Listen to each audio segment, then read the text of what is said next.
Welcome back दोस्तों।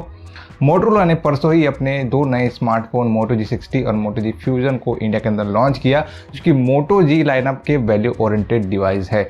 यहाँ पे अगर बात करते हैं प्राइसिंग की, तो प्राइसिंग काफ़ी सही निकल के आई है। दोनों डिवाइस ऑलमोस्ट सेम है यदि 108 MP मेन सेंसर को हटा देते हैं तो। और ये डिवाइसेस ऐसे टाइम पे बाहर निकल के आए हैं जब ऑलरेडी मार्केट में रियलमी और Xiaomi के मिड रेंज डिवाइसेस का बोलबाला है। लेकिन यहाँ पे अगर हम लोग स्पेशली मोटो G40 फ्यूजन की प्राइसिंग की बात करें तो इसका प्राइस अभी आपको 14,000 रुपये पड़ता है और रेडमी नोट 10 प्रो आपको 16,000 रुपये में अभी आपको मिल रहा है। इवन इनके जो प्रो मॉडल्स है उनको लेकर के भी डिफरेंस देखने को मिल जाता है। इसलिए यदि आप मोटो G40 फ्यूजन या फिर रेडमी नोट 10 प्रो में से किसको चुनना है, इस बात की कंफ्यूजन लेकर के बैठे हुए हो, I will help you to choose right device according to your requirements. So अगर आप हमारे चैनल पे नए आए हो, चैनल को सब्सक्राइब कर देना, इस वीडियो को लाइक कर देना। चलिए वीडियो पे आगे बढ़ते हैं। You're watching my YouTube channel tech explainer. चलिए जानते हैं कुछ बढ़िया। डिजाइन और वेट की बात करते हैं। G40 फ्यूजन आपको 9.7 mm का मिलता है, 225 ग्राम का वेट मिल जाता है।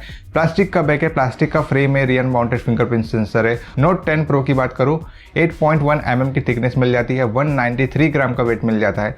ग्लास का बैक है, प्लास्टिक का फ्रेम है, साइड माउंटेड फिंगरप्रिंट सेंसर है। डिजाइन वाइज देखा जाए तो ऑनेस्टली दोनों डिवाइस अपनी अपनी जगह पे ठीक ठाक है, लेकिन यहाँ पे जो रेडमी नोट 10 प्रो है वो G40 फ्यूजन के कंपेयर में लाइट वेट डिवाइस है in terms of weight and thickness. Talk about G40 fusion, exact Moto G60 वाला डिजाइन इसमें यूज हुआ है, such as vertical triple camera setup on the back panel, rear mounted fingerprint sensor with Moto branding and all. On the front you get same centre punch hole cutout, decent looking design है। Talk about Redmi Note 10 pro, इसका evolve design इसे अपने में खास बना देता है। ये डिजाइन पहले कभी यूज नहीं किया गया है। Xiaomi के फोन्स में वर्टिकली 4 कैमरास की हाउसिंग के साथ में फ्रंट पैनल पे छोटा सा सेंटर पंच होल कटआउट है। बिल्ड क्वालिटी की बात कर लेते हैं, दोनों डिवाइस आपको मिड रेंज कैटेगरी में मिल रहे हैं, लेकिन यहाँ पे सिर्फ रेडमी नोट 10 प्रो ही आपको ग्लास का बिल्ड प्रोवाइड करता है।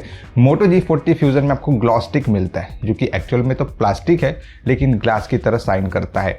बात कर लेते हैं 3.5 mm जैक और कार्ड स्लॉट की, जो कि आपकी दो मूलभूत आवश्यकताएं है यहाँ पे आपको मिलते हैं, लेकिन स्टोरेज स्पीकर्स सिर्फ और सिर्फ रेडमी नोट 10 प्रो के अंदर मिल रहे हैं। डिस्प्ले की बात करते हैं दोस्तों, G40 फ्यूजन के अंदर 6.8 इंच की full HD plus IPS LCD display देखने को मिलती है। HDR10 का सपोर्ट मिलता है, 120 हर्ट्ज का रिफ्रेश रेट मिल जाता है और 20:5:9 का एस्पेक्ट रेशियो देखने को मिल जाता है। नोट 10 प्रो की अगर मैं बात करूँ 6.67 इंच की full HD plus super AMOLED display मिलती है, 120 हर्ट्ज का रिफ्रेश रेट देखने को मिलता है, HDR10 का सपोर्ट मिल जाता है और 20:9 का एस्पेक्ट रेशियो देखने को मिलता है। इस डिपार्टमेंट में दोनों ही स्मार्टफोन एक दूसरे से कुछ एक डिपार्टमेंट में एकदम सिमिलर है, such as refresh rate, aspect ratio, resolution and HDR10 Widevine L1 support.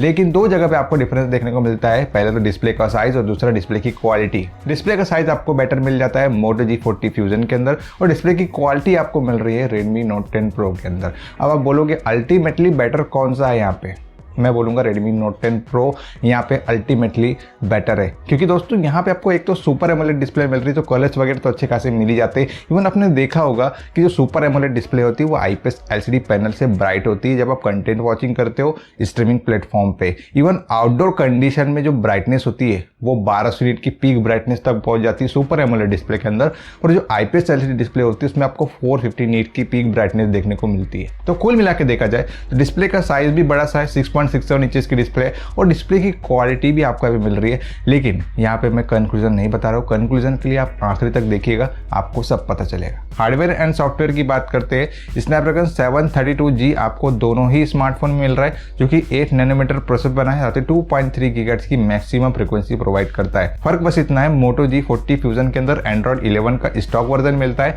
और नोट 10 प्रो के अंदर एंड्रॉइड 11 के साथ में MIUI 12 मिल जाता है। लोग हार्डवेयर से आपको कोई शिकायत होने वाली नहीं है, बिकॉज दोनों में स्नैपड्रैगन 732G वाला SoC है, जो कि गेमिंग के लिए काफी अच्छा खासा प्रोसेसर है। इवन ऑप्टिमाइजेशन भी यहाँ पे डायमेंसिटी 800U से बेटर किया गया है। 8 नैनोमीटर का प्रोसेस है, तो एफिशिएंसी भी आपको यहाँ पे काफी अच्छी मिल जाने वाली है। सॉफ्टवेयर की बात करते हैं, एंड्रॉइड 11 आपको दोनों स्मार्टफोन के अंदर मिलता है, लेकिन फर्क यहाँ पे near to stock Android experience और कस्टम इंटरफेस के बीच में। और मेरा मानना ऐसा है कि अगर आपको प्योर स्टॉक एंड्रॉइड एक्सपीरियंस मिल रहा है तो थोड़ा सा बोरिंग लगता है जब तक तो उसमें कस्टमाइजेशन ना किया जाए। मोटोरोला के स्मार्टफोन में आपको ये सुविधा मिलती है कि आप वहाँ पे कस्टमाइजेशन कर सकते हो इंटरफेस के अंदर। साथ में एड्स और ब्लॉटवेयर वगैरह भी नहीं मिलते, लेकिन रेडमी के डिवाइस में आपको एड्स ब्लॉटवेयर मिलते हैं। बट यहाँ पे एक कंडीशन लागू होती है, यदि आप Xiaomi के पहले फ़ोन यूज़ कर चुके हो तो आपको इससे कोई दिक्कत होने वाली है ही नहीं। दोनों स्मार्टफोन में LPDDR4X रैम का सपोर्ट मिलता है। UFS 2.2 आपको मिलता है Redmi Note 10 Pro के अंदर और UFS 2.1 मिलता है G40 Fusion के अंदर। कैमरास की बात करते हैं, Moto G40 Fusion में 64 MP का ट्रिपल कैमरा सेटअप मिलता है, 16 MP की सेल्फी मिल जाती है। Note 10 Pro के अंदर 64 MP का क्वाड कैमरा सेटअप मिलता है और 16 MP की सेल्फी मिल जाती है। कैमरास में मैं आपको ज़्यादा कुछ बोलूंगा नहीं, बिकॉज यहाँ पे Moto G40 Fusion ही बेटर निकल के सामने आता है। देखो 64 MP का मेन सेंसर दोनों के अंदर है, 8 MP का अल्ट्रा वाइड दोनों में, 2 MP का डेप्थ सेंसर दोनों में है और यहाँ पे Redmi Note 10 Pro में आपको 5 MP का सुपर माइक्रो सेंसर देखने को मिलता है, क्योंकि Moto G40 Fusion के अंदर ये चीज़ आपको नहीं मिल रही है। लेकिन यहाँ पे जो 8 MP का अल्ट्रा वाइड एंगल लेंस है ना, वो 8 MP के माइक्रो सेंसर का भी काम कर जाता है। आप बोलो इसमें कौन सा बेटर है। इवन सेल्फी कैमरास भी आपको यहाँ पे सिमिलर ही लग रहे होंगे, लेकिन फर्क है यहाँ पे दोस्तों, आप 16 MP सेल्फी कैमरा से 4K वीडियोस ले सकते हो 30 FPS पे Moto G40 Fusion के कैमरा से, जबकि Redmi Note 10 Pro के कैमरा से आप सिर्फ फुल HD प्लस वीडियो को 30 FPS पे ले सकते हो फ्रंट कैमरा से। ये एक बहुत बड़ा डिफरेंस है। बाकी 4K वीडियोस को आप 30 FPS पे रियर कैमरा से ले पाओगे दोनों ही स्मार्टफोन से। चलो बैटरी की बात कर लेते हैं। फाइनली 6000 mAh की बैटरी मिलती है आपको Moto G40 Fusion के साथ में, 20 वाट की फास्ट चार्जिंग का सपोर्ट मिलता है।